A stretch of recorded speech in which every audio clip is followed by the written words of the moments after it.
Question 7. So how have graziers managed the high country? Now, this is where I want to look at some history. And let's go back to, this is history of Kosciuszko, and I'll explain where this emerges from in a minute. But so of course it goes back to Aboriginal culture. So that extends back tens of thousands of years. So really ancient culture. There's evidence of occupation in the alpine areas back to 25,000 years before present, and 11,000 years up at Urungabili Caves, for example.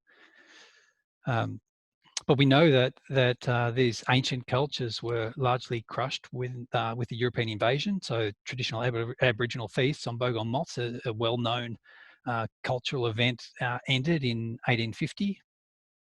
And to add insult to injury, the major gathering place where people used to come to celebrate the bogong feast is now drowned under a hydro dam. So this uniquely Australian culture hasn't been treated very nicely by the invaders. What Aboriginal people think about the horses? Here's a quote from Auntie Rhonda Casey. So the explosion of horse populations up on country is absolutely horrific. Do we really want to bear the shame of inaction in the future? What are we going to tell our kids? That the feral animals were regarded as more important than Indigenous culture and the natural environment? This is a culture that is where the natural environment is central to their culture, and the feral horses are trampling all over it. Okay, back to a bit of history in Kosciuszko. So cattle and sheep grazing began in the early 1800s, and this is a picture of cattle down at one of the alpine tarns. This place is really fragile. You're not even allowed to camp in the catchments of these tarns these days. And here we see cattle lounging around and wandering in and out. The graziers use really high stocking levels and frequent burning. And after the fire, the stock killed the snow gums by eating the tree shoots, and this wasn't accidental. The graziers planned to remove the trees so that it would increase pasture. And of course, all this resulted in substantial environmental damage. And this was noted as early as the 1880s and 1890s by Richard Helms. Richard Helms noted that there was a weed invasion risk from horses. He mentioned that the sheep seemed to be driving some herb species to rarity, and he noticed the impacts of frequent burning. And he said this: "What right has one section of the community to rob the other of the full enjoyment of an unsullied alpine landscape and to replace a fresh and fragrant growth by dead and half-burned sticks, making a desert of what was once a garden?" So he could see what was going on in the 1800s. Now, the graziers burning contributed to the 1939 bushfire disaster. Judge Stretton of the Royal Commission said, "These fires were lit by the hand of man. Settlers, miners and graziers are the most prolific fire-causing agents." And here's some data that show that that's actually true.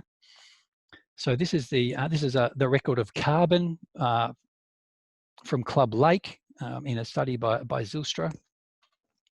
And so this line represents the amount of carbon found in the lake, and you can see under Aboriginal management the numbers are relatively low. A bit of peak around the 1500s, 500 years ago. And then as soon as the graziers took over management, there's a massive spike, and this spike stays up until after the outcome of the Bushfire Royal Commission, where it dropped down again. So graziers really did increase the amount of burning well beyond what those areas had experienced previously. And this is the result. So overgrazing and frequent burning completely trashed these high country mountains. So just have a look at this picture. Look at this soil mound here. This is indicative of the actual soil level across. This is Mount Twynham, if anyone knows that area. The actual soil level was much, much higher, and you can see how much soil has been lost from this landscape. It's absolutely horrendous. This is a photograph by the renowned alpine ecologist Alec Coston back in 1954. They spent millions restoring this landscape in the 1970s. This is another picture by Baldur Biles from earlier, from the 1930s, showing the horrendous erosion in the Alps. So because of this decades of gross mismanagement by graziers that caused this environmental degradation, caused this extreme erosion, it caused a threat to the water quality and the irrigation schemes. And that was the real clincher when people realized that there was actually a serious threat to irrigation and use of water downstream, that as a result of that, all the grazing leases were cancelled in 1958 and cattle removed over subsequent years. Now, it's not just Kosciuszko that experienced this. We've had this same appalling management in Victoria. So this is a photograph from 1954 in the Mount Hotham area.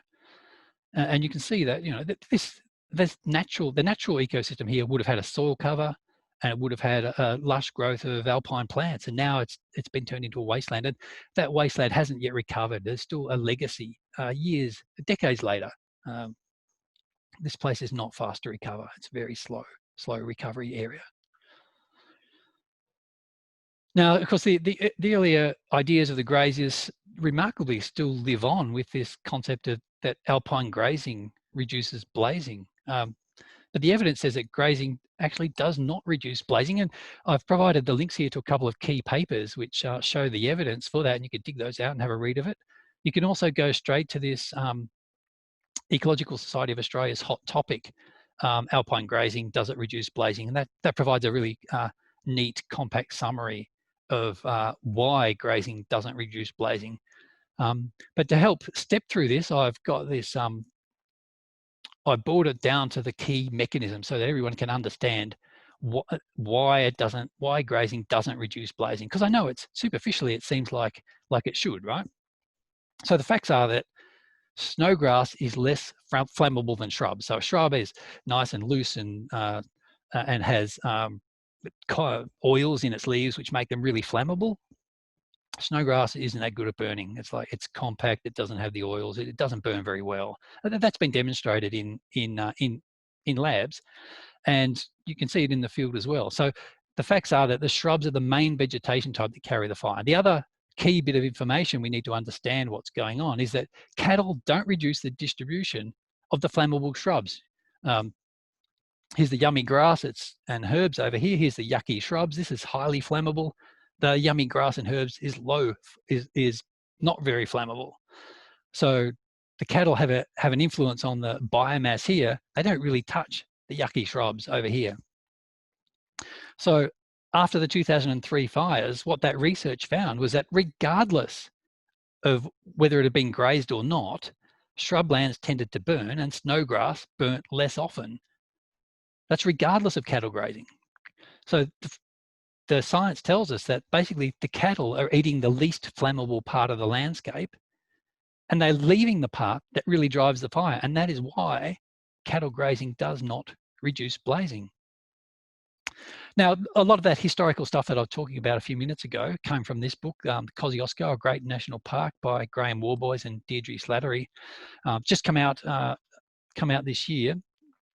And it really, the historical evidence that they present is really quite damning of the graziers. But what I found insightful in this book is that it helps us see things from the grazier's perspective. And I think that's important because it helps us understand the core of some of this debate. So when a grazier looks at a scene like this, they'll see green pick for their stock. They'll see firm ground for riding on. The horses aren't going to sink in it. And they'll see a tidy creek kept in its channel. So it's a sort of, it's a farm idyllic scene. Whereas an ecologist will see lost native plant and animal habitat. We'll see a drained and dying critically endangered ecosystem. We'll see rising CO2 emissions. We'll see that the channel is draining the wetland and that silt is blocking the breeding habitat of native fish. So a grazier will look at this sort of scene and say, oh, this looks pretty good over here. And the Brumby lobby will say, this is right. This is how this landscape should look. Whereas Indigenous people, park managers, ecologists, and bushwalkers all say, no, this is how this landscape's supposed to look. The thing is, this is supposed to be a national park, not a farm. And to be honest, if your farm looks a bit like this, you should go and talk to the local land care group and get some advice. We don't actually allocate much space to native species. You know, protected areas is about 9.3% of New South Wales and 17.5% of Victoria. So it seems a bit unfair, you know, for us to take back some of that land and give it over to the horses. We should be giving our native Australian species a fair go, and that's because many of those species only live in the high country. So take this species, critically endangered stocky galaxias. Now, sadly, extremely threatened by the announcement of the new Snowy 2 scheme, extremely distressing announcement. It only lives here. It lives in one creek in Kosciuszko National Park. Northern and southern corroboree frogs, also just from here in this little area of Australia. Alpine she-oak skinks, endangered species, again, just from these little areas in the Alps, in Victoria and New South Wales. Guthaga skink, same thing. Rake's freshwater crayfish, again, just an alpine specialist. Anemone buttercup, vulnerable species, also from the Alps. Leek orchid, only from Kosciuszko. Blue-tongued greenhood, Alps and nearby mountain ranges. All endangered species, all depend critically on those alpine ecosystems. In contrast, the feral horse lives across the entire country. So we really should be thinking about giving our Australian species a fair go. You know, horses have the run of the country. We should be able to set aside these little areas that we have in protected areas for our Australian species.